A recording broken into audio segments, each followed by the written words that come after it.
जय शंकर हर हर शंकर हर हर शंकर శివశక్తి సమారంభాం భాస్కరాచార్య మధ్యమాం అస్మత్ శ్రీనాథ పర్యంతాం వందే గురు పరంపరాం.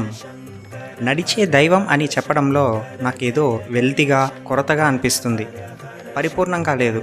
64 కళలలో ఏదో ఒక కళ కోల్పోయినట్టు అనిపిస్తుంది. అందుకే నడిచే కామాక్షి అంటే పరిపూర్ణంగా ఉంది. అందుకే ఈ రోజు నుండి జగద్గురువులు నడిచే కామాక్షి శ్రీ చంద్రశేఖరేంద్ర సరస్వతి శంకరాచార్య మహాస్వామి, మహాపెరియవ, కంచి మహాస్వామి, కంచి పెరియవ, కామకోటి పెరియవ చేసినటువంటి మహిమల గురించి తెలుసుకోబోతున్నాం. కామకోటిలో కూర్చున్న కామాక్షి గురించి తెలుసుకుంటున్నాము. మరి నడిచే కామాక్షి గురించి కూడా తెలుసుకోవాలి కదండి. ఇక నుండి వరుసగా నడిచే కామాక్షి చేసినటువంటి మహిమలు, లీలల గురించి తెలుసుకోబోతున్నాం. మానవునికి గురుభక్తి, దైవభక్తి ఉంటుంది. మరి జంతువులకు గురుభక్తి, దైవభక్తి ఉంటుందా? ఉంటుంది. అదే ఈ పరమాచార్య ఫస్ట్ వీడియోలో తెలుసుకోబోతున్నాం. కామాక్షి ఆలయంలో పరమాచార్య ఉన్నటువంటి సమయంలో గజపూజ, గోపూజ రెండూ జరిగేవి.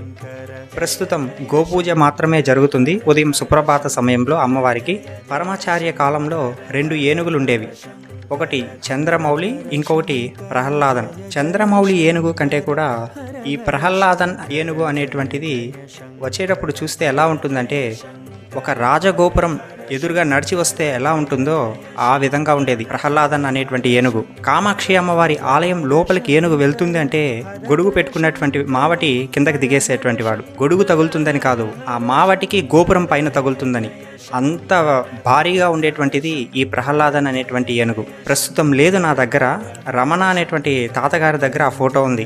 వారు చండీ యాగానికి వెళ్ళున్నారు. ప్రస్తుతం లేదు ఊరిలో. వచ్చిన తర్వాత చూసి ఏదో ఒక వీడియోలో ఈ ప్రహ్లాదన్ అనేటువంటి ఏనుగు ఫోటోని చూపించేటువంటి ప్రయత్నం చేస్తాను. ఇప్పుడు మాత్రం చంద్రమౌళి అనేటువంటి ఏనుగు యొక్క ఫోటో నా దగ్గర ఉంది, అది చూపిస్తాను ఇందులో. మహాపెరియవ కాలంలో జంతువులకు కూడా గురుభక్తి ఉండేది అనే విషయాలను ఈరోజు తెలుసుకోబోతున్నాం.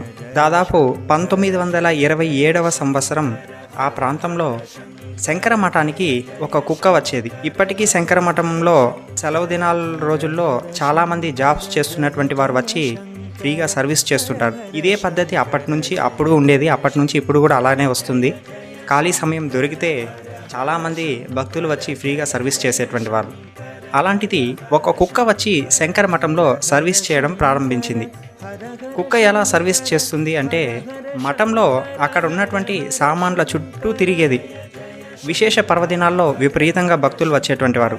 అప్పుడు మఠానికి సంబంధించినటువంటి వస్తువులకి కాపలా కాసేది.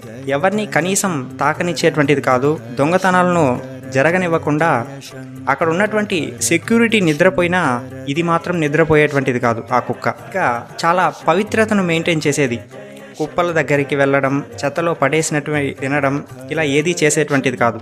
మిగతా కుక్కలతో కూడా కలిసేటువంటిది కాదు ఈ కుక్క. రోడ్డు పైన ఎన్ని కుక్కలున్నా కూడా ఎప్పుడు అలా ఒకటిగానే ఉండేటువంటిది ఇది. దాంతో ఎవరు శంకర మఠం నుంచి తరిమేటువంటి వాళ్ళు కాదు, మఠంలోనే ఉనింది. అలాగే మఠంలో బొట్టు పెట్టుకొని పెరియవ దర్శనానికి వచ్చేటువంటి భక్తులను చూసి చాలా సంతోషంగా తోక ఊపేది. ప్రతి ఒక్క భక్తుని దగ్గరికి వెళ్ళి తోక ఊపేది. పెరియవ పల్లకిలో వెళ్ళేటప్పుడు ఆ పల్లకి కిందనే వెళ్ళేది.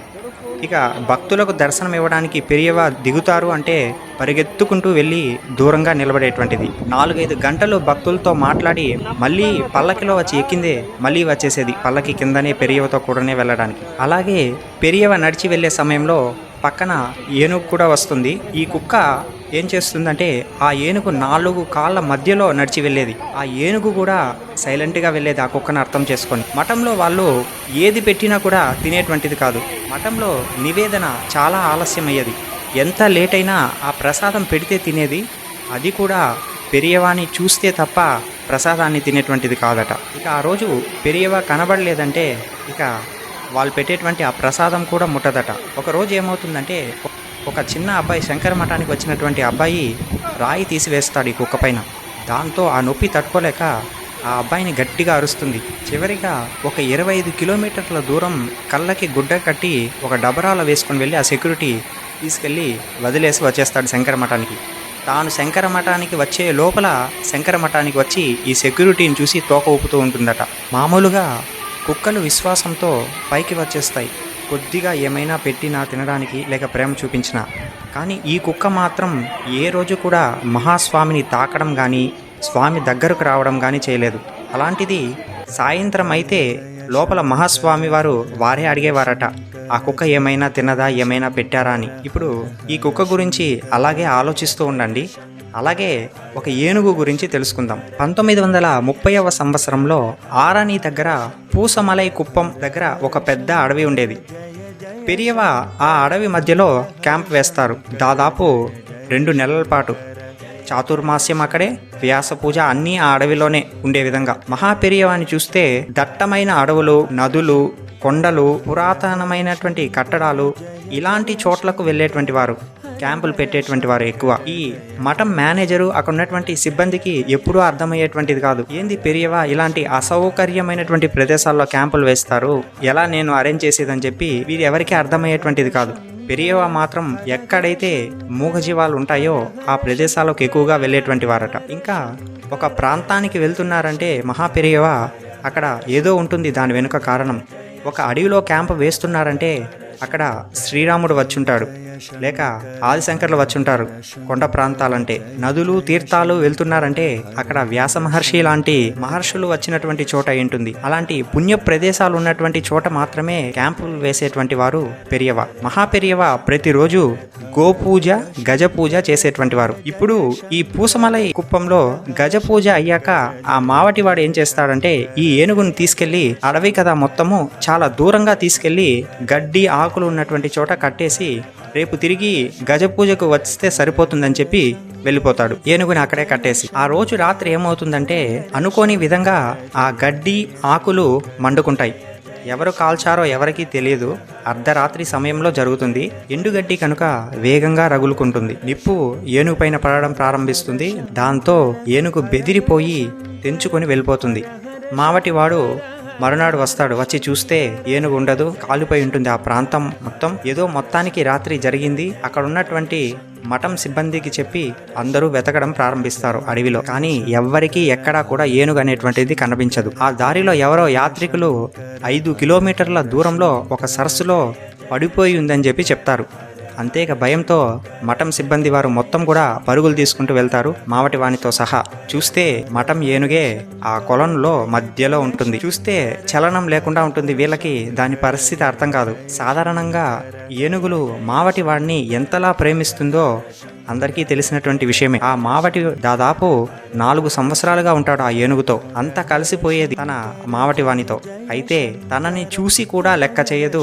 అక్కడ ఉన్నటువంటి సిబ్బంది ఎంతగానో బతిమిలాడుకుంటారు, కానీ ఎవ్వరినీ లెక్క చేయకుండా అలానే ఉంటుంది. ఎవరు ఏమి చేసినా అక్కడి నుంచి లేవదు. వీరెవరికి ఏం చేయాలో అర్థం కాదు. పెరియవాకి ఎవరూ చెప్పకుండా తనకి ఈ విషయం తెలియకుండా ఉండాలని చెప్పి జాగ్రత్త పడతారు. అయితే చంద్రమౌళీశ్వరునికి పూజ చేసినటువంటి వెంటనే ఆగా మేఘాల మీదుగా పెరియవ నడుచుకుంటూ నేరుగా ఈ ఏనుగు ఉన్నటువంటి కొలం దగ్గరికి నడుచుకుంటూ వస్తారు. అక్కడ ఉన్న వాళ్ళు ఆశ్చర్యపోతారు. చెప్పకుండా తప్పు చేశామేమో అని చెప్పి మహాపెరియవకు. మరి నడిచే కామాక్షికి తెలియదా తన చుట్టూ ఏమేం జరుగుతుందో? అంతే, ఆ కొలను ముందు వచ్చి నిలబడతారో లేదో పెరియవ అలా చూస్తుందో లేదో తట్టుకొని బలవంతంగా లేచి పెరియవ దగ్గరకు వచ్చేస్తుంది ఏనుగు. వచ్చి తొండంతో పెరియవ పాదాలు తాకడం, తన చేతులు తాకడం, పెరియవకు తొండంతో నమస్కారం చేయడం, ఇవన్నీ చేసి తన యొక్క శిరస్సును తీసి పెరియవ పాదాల ముందు ఉంచుతుంది. పెరియవ ఆప్యాయంగా దాన్ని తన యొక్క చేతులతో ఏనుగును తాకి అక్కడ ఉన్నటువంటి మఠం సిబ్బందికి చెప్తాడు. నిప్పులు పడి తన శరీరం అంతా అక్కడంతా గాయాలై ఉన్నాయి,